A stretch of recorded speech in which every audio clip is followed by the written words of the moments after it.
Have you ever felt like your life doesn't belong to you? Like you've become a professional at existing, doing the tasks, meeting the deadlines, replying on time, but deep down something essential is missing. Not broken, not wrong, just absent. No matter how much you accomplish, how much you earn, how much you smile, there's this quiet ache behind your ribs, a whisper you've been ignoring for years, a truth you're afraid to speak out loud. I don't know who I am anymore. You've become so good at being what the world needs that you forgot how to be what you need. They taught you how to perform, how to please, how to follow the script, but they never taught you how to come alive. You weren't born to be efficient. You weren't born to be polite. You weren't born to build a life that looks good in pictures but feels hollow in silence. You were born to become, and becoming, that's not easy. It asks everything. It breaks everything. It burns away the masks until all that's left is you. Carl Jung understood this sacred crisis. He didn't pathologize it. He didn't medicate it into silence. He saw it for what it is, a calling, a rupture that signals the beginning of real life. So if you feel lost, numb, exhausted, you're not alone. You're not defective. You're not weak. You are being called back to yourself. The pain is not the problem. The pain is the doorway. And the longer you ignore it, the longer you cling to a life that isn't yours, the more it will haunt you in subtle, quiet ways, in your relationships, in your choices, in your dreams, or the lack of them. But if you're here, if you're still listening, then something inside you is still alive, still reaching, still ready. So let me ask you, when was the last time you felt like yourself? Not the version that gets praised, not the one that fits in, the real one, the raw one, the one you buried to survive. Because this story, your story, doesn't start with perfection. It starts with honesty. It starts with the moment you say, I can't keep living like this. And that moment? That's not the end. That's your beginning. You were born into a world that already had a story written for you.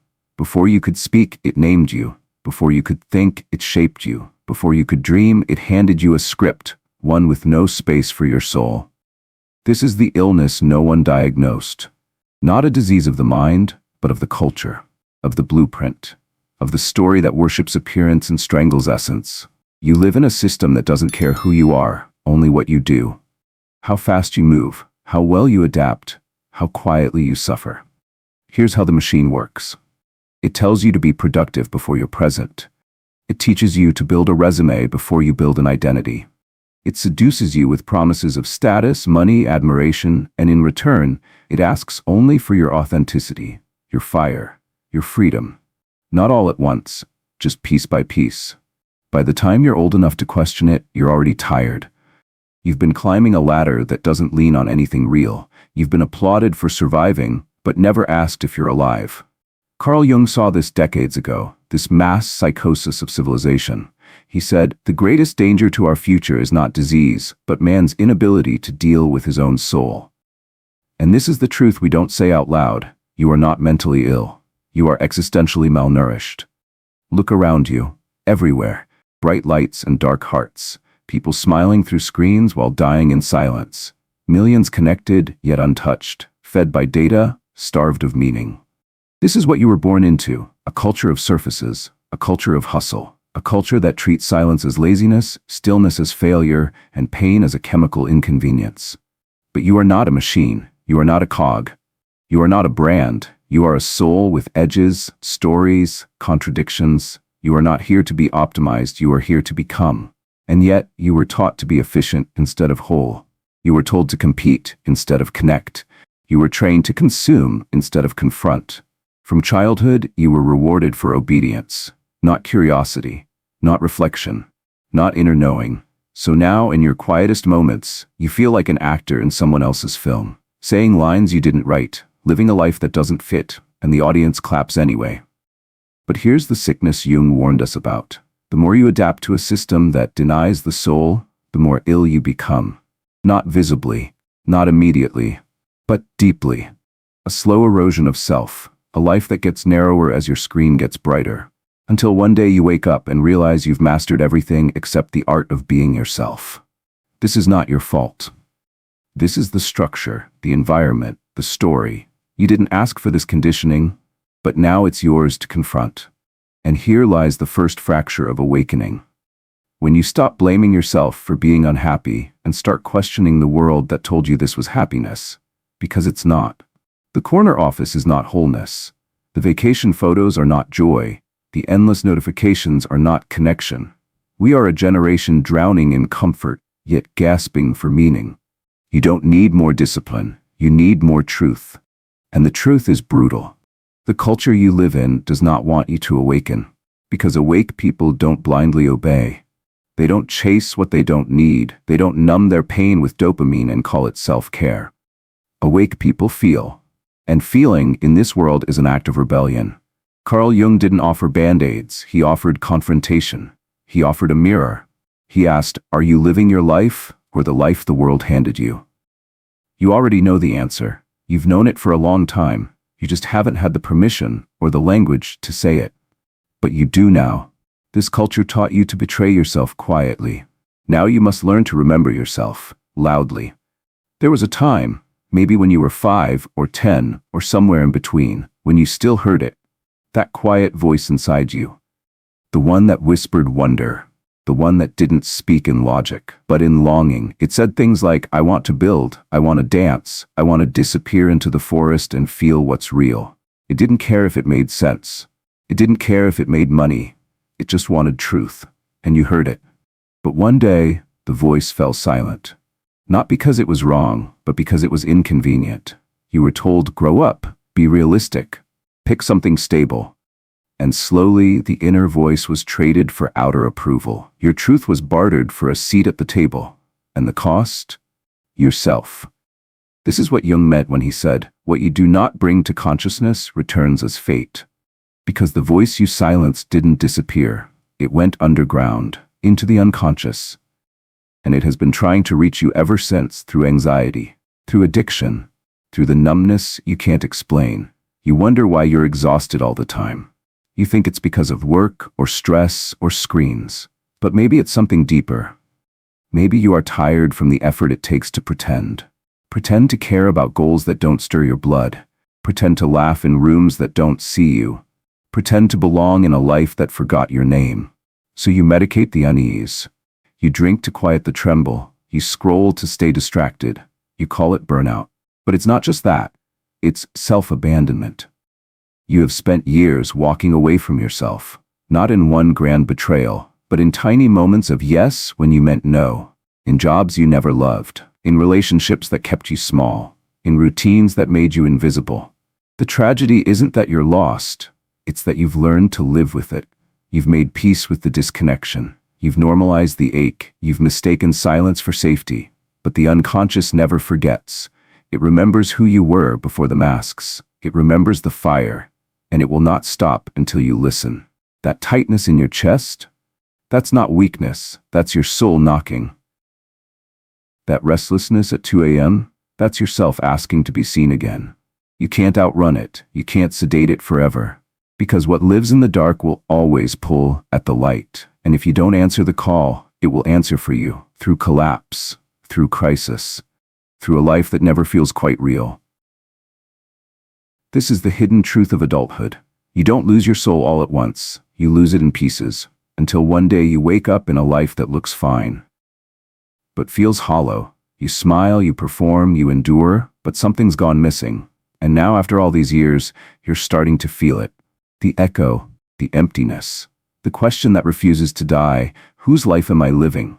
They told you the goal was to be stable, to have a job, a schedule, a reliable morning routine, and a smile that doesn't ask questions, to be functional, consistent, predictable. They called it healing, they called it growth. They said, you're doing so much better now. But better than what?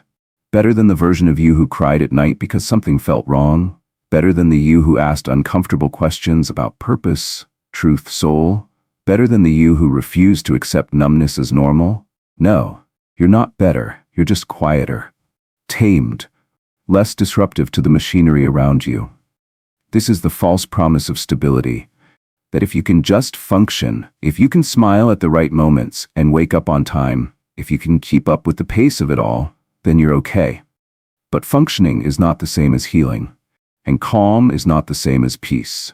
You've learned how to manage the symptoms, but not how to understand the message. You've learned how to push through the panic, but not how to listen to its origin. This is the seduction of modern life: efficiency over essence, coping over questioning, comfort over truth. They give you labels, they give you pills, they give you goals and routines and affirmations, and beneath all of it, you're still empty.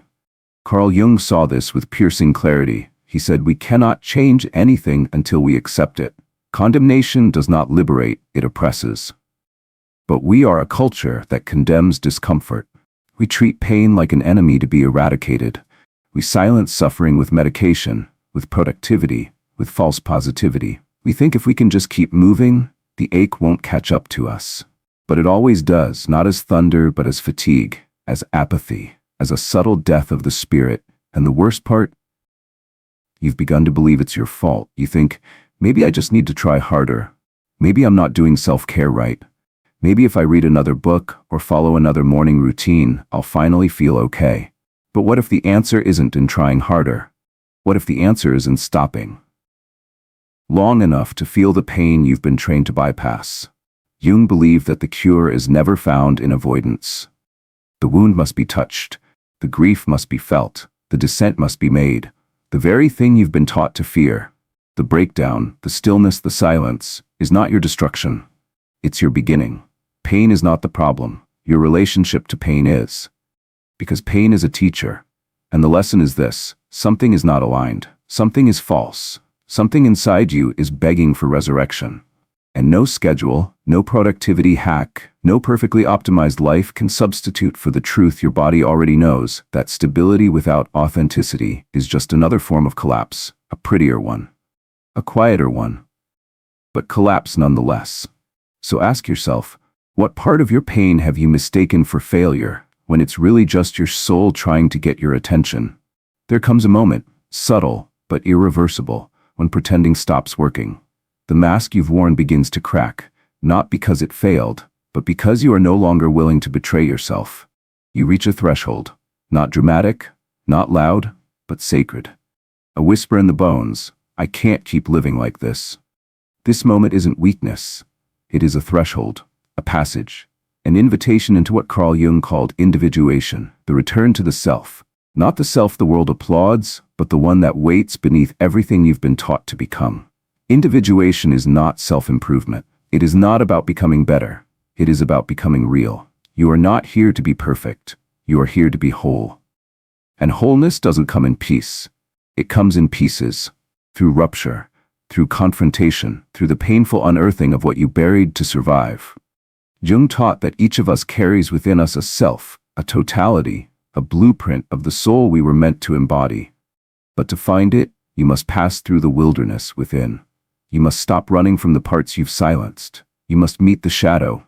Yes, the shadow. The parts of you you were told not to be. The rage, the jealousy, the chaos, the hunger, the shame. All the instincts you pushed underground just to be accepted, to be loved, to be safe. But here's the paradox, Jung understood. What you repress begins to possess. What you exile begins to control. What you refuse to see becomes your fate. That anger you swallow, it turns into passive despair. That desire you shame, it slips into self-sabotage.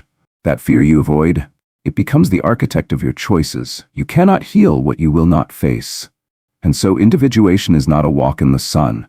It is a descent, a journey into the caverns of your psyche, where your shadow waits not to destroy you, but to be integrated. You meet it in dreams, in slips of the tongue, in moments of irrational fear, in every relationship that triggers you, and every habit you can't seem to break. This is the real work, not polishing the surface, but entering the underworld. The path begins when you stop asking, how do I fix myself? And begin asking, what part of me have I abandoned? Jung believed that individuation is the sacred task of becoming who you truly are, not a copy, not a role, not a reaction to someone else's story, but a living, breathing embodiment of your own soul. This is not easy. It will demand sacrifices, the death of the false self, the courage to sit in uncertainty, the willingness to disappoint those who only loved your performance. But what you gain is beyond measure: alignment, clarity, depth, a life that feels like yours. You stop moving from obligation and start moving from center. You stop chasing belonging and become your own ground. Jung said, the privilege of a lifetime is to become who you truly are. But privilege does not mean ease. It means responsibility. To walk this path, you must be willing to lose the life that isn't yours in order to gain the one that is.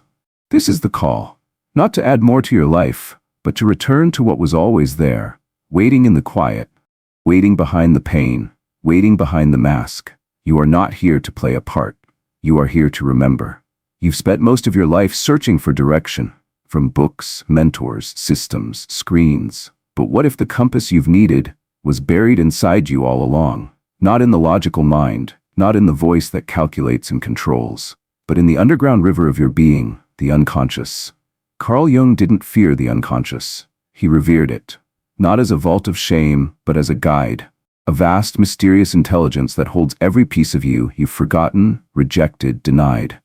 The unconscious is not chaos, it's truth in symbolic form. It doesn't speak in words, it speaks in dreams, in patterns, in the ache that returns when life grows too quiet, in the moment you cry without knowing why. This is the map beneath the map, the voice beneath the noise. Jung said, until you make the unconscious conscious, it will direct your life and you will call it fate. So many of your struggles, the recurring heartbreaks, the unexplained fear, the sabotage, the burnout, they're not random, they're messages. Your unconscious doesn't want to destroy you. It wants to wake you up. It sends symbols in your dreams, images that disturb and confuse, not because they are meaningless, but because they are honest, because they bypass your defenses. You dream of being chased, you dream of falling, you dream of a house you've never seen but somehow know. These aren't just dreams, they're instructions, clues, mirrors. You feel drawn to certain stories, certain people, certain wounds. Why? Because your unconscious is always trying to complete itself, to bring you home. And yet we fear this part of ourselves. We avoid it, we pathologize it, we call it irrational, unscientific, woo-woo. But there is nothing more real than the part of you you've never been taught to trust. The unconscious is not your enemy, it is your ally, but only if you listen. How? Through silence. Through journaling the dream you almost forget.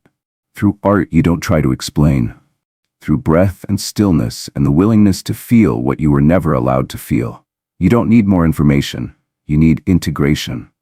And integration starts when you turn inward, when you stop numbing, when you allow what rises to rise, without judgment, without escape. This is not mystical fluff, this is psychological survival. Because until you face what lives in the dark, you will always be a puppet to emotions you don't understand. But once you listen, truly listen, you begin to reclaim your story from the inside out. There comes a moment when the mirror no longer lies. When the weight you carry can't be blamed on work, or sleep, or timing. When the ache in your chest stops being a whisper and becomes a scream. You know this moment. You're standing in it. Not tomorrow, not next year, now. And here, exactly here, you are faced with the choice.